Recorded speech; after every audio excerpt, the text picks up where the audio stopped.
As the scramble for Ugandan oil heats up, a documentary about Joseph Kony's 20-year campaign of terror has become an online cause celebre and is once again energizing the public for military campaigns abroad. But what is the public not being told about the background of US involvement in the region, and what will come of the public's growing support for military intervention? This is the GRTV Backgrounder on Global Research TV.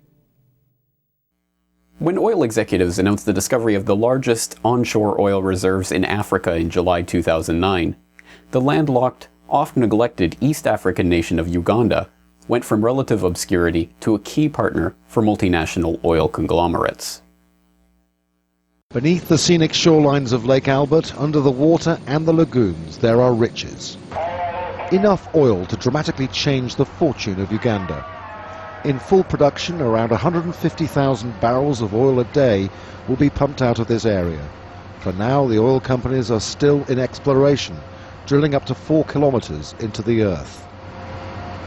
Although buoyed by the news, the people of Uganda were naturally cautious, having seen how oil finds in Nigeria and Angola have brought more violence, bloodshed, and instability than peace or prosperity.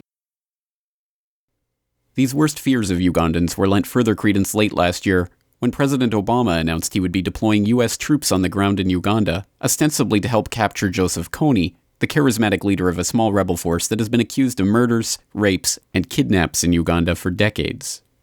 The timing of the deployment, however, coming at the exact same time as accusations that some of the highest officials in the Ugandan government were guilty of accepting bribes from international oil companies, only further confirmed that the deployment had less to do with Kony, an elusive figure who in fact left Uganda 6 years ago, and more to do with the securing of American oil interests. First of all, this is an exchange of gifts. President Obama is giving a gift to the dictator of Uganda, Museveni, who's been in power for 25 to 26 years. And he's as responsible of human rights infringements and, in fact, attacks on civilians and murderous attacks on civilians as Joseph Kony. So Obama is sending these 100 US special forces billed as advisors. So remember Vietnam in 1961-62. It started with a bunch of advisors going to Vietnam, and we know what history taught us later. This is a civil war, and it's an ethnic war.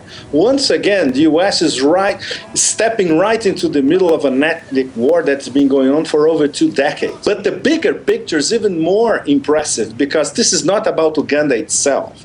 And even Obama admitted on the record already that these advisors are going to South Sudan and the Democratic Republic of Congo as well.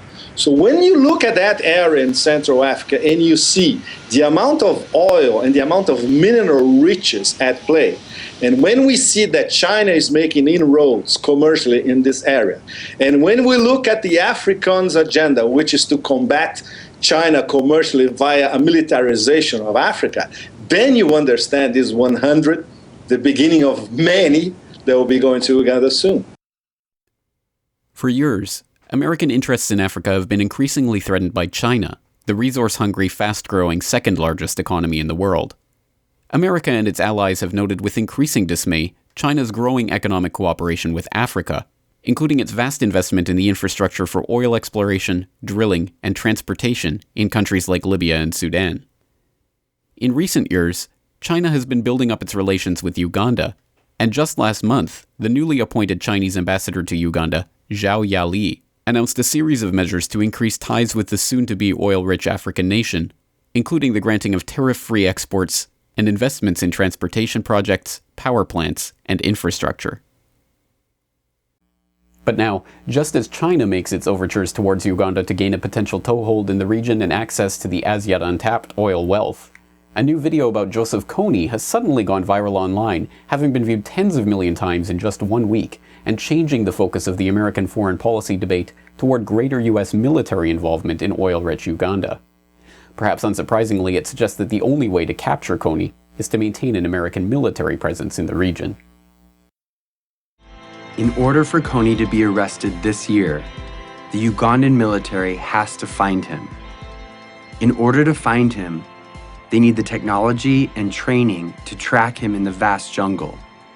That's where the American advisors come in. But in order for the American advisors to be there, the US government has to deploy them.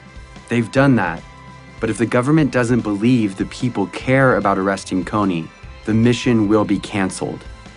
In order for the people to care, they have to know, and they will only know if Kony's name is everywhere. It wasn't long before Ugandans themselves took to social media to try to inject their own voice into the debate.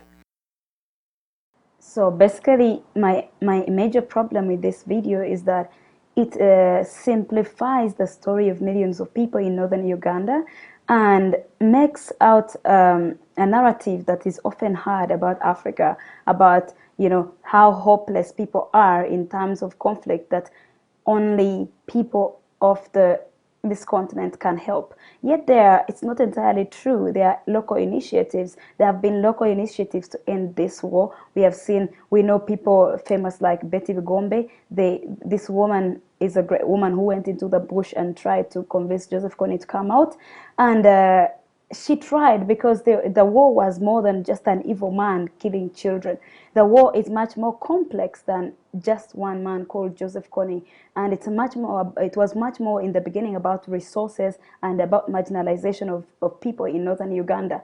And as many people have raised, this is another video where I see an outsider trying to be a hero rescuing African children. We have seen these stories a lot in Ethiopia, celebrities coming in Somalia. It does not end the problem. I think we need to have kind of sound, intelligent campaigns that are geared towards really real policy shifts, rather than a very sensationalized story that is out to make just one person cry, and at the end of the day, we forget about it.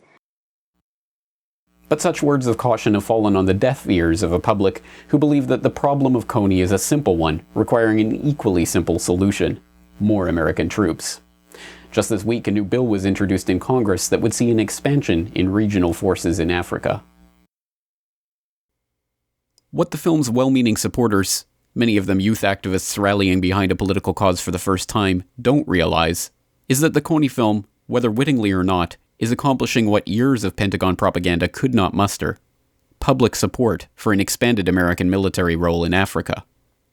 The process of setting up a unified American military command for the continent of Africa began in 2006, with then Defense Secretary Donald Rumsfeld forming a committee to advise on the formation of AFRICOM. Officially established in October 2008, AFRICOM's mission statement is to strengthen our security cooperation with Africa and create new opportunities to bolster the capabilities of our partners in Africa. In reality, this provides a convenient excuse for maintaining and expanding a permanent American military presence in the region.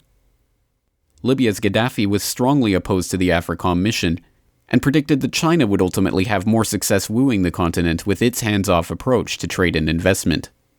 In the early weeks of the Libyan bombing of 2011, AFRICOM took a lead role in the campaign, coordinating warships, aircraft, and munitions. Late last year, I had the chance to talk to former Congresswoman Cynthia McKinney about AFRICOM and how the US is increasingly turning its military attention to Africa in an effort to secure Africa's resources. So what is your take on why AFRICOM was established and what its real purpose is? Well, as Cindy Sheehan would say, to provide security for the robber barons, because unfortunately the problem that exists all over the African continent is the insecurity of the people with respect to basic human needs, food and water and shelter and good governance. And instead, you've got the particular individuals who are able to wield power in Western capitals, including Washington, D.C., who are able to go in and steal the resources that ought to really accrue to the people of those countries or of that continent. So here we have a situation where the public is told one thing, and unfortunately the reality is quite a different matter. Now, as the gears of the Washington political military complex grind into action yet again, a bewildered public is asking itself how such a phenomenon as the Kony 2012 video and attendant activist campaign arose so quickly, and what this means for the future of the political process. The campaign itself was organized around the concept of recruiting celebrities like Rihanna, Tim Tebow, and Mark Zuckerberg to promote the video. After receiving significant boosts from tweets by the likes of P. Diddy and Kim Kardashian, and media interviews by Angelina Jolie, the hype surrounding the video seemed to be a spontaneous phenomenon, but was in fact a planned PR rollout.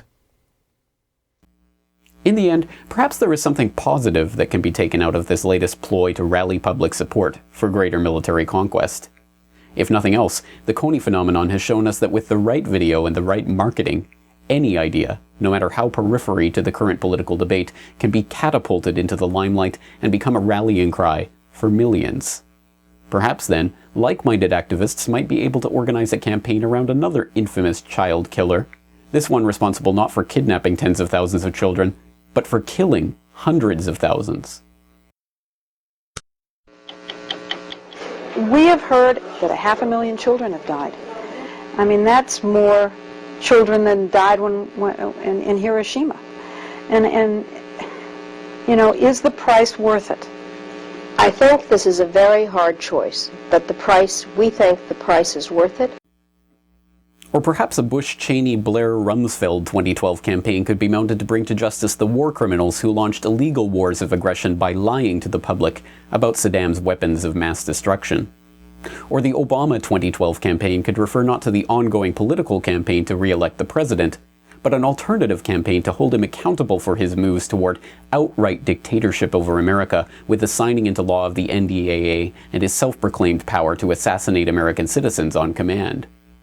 Or perhaps a well-made video could rally the public around a blank fine 2012 campaign to hold Goldman Sachs and its board of directors accountable for its crimes against the people of the world, from the US to Greece to the UK and beyond. No word yet on whether P. Diddy, Kim Kardashian, or Angelina Jolie will be on board with any of these proposed alternative campaigns. For more on this story and other breaking news and current events, please go to globalresearch.ca. For more research and analysis by James Corbett, please go to corbettreport.com.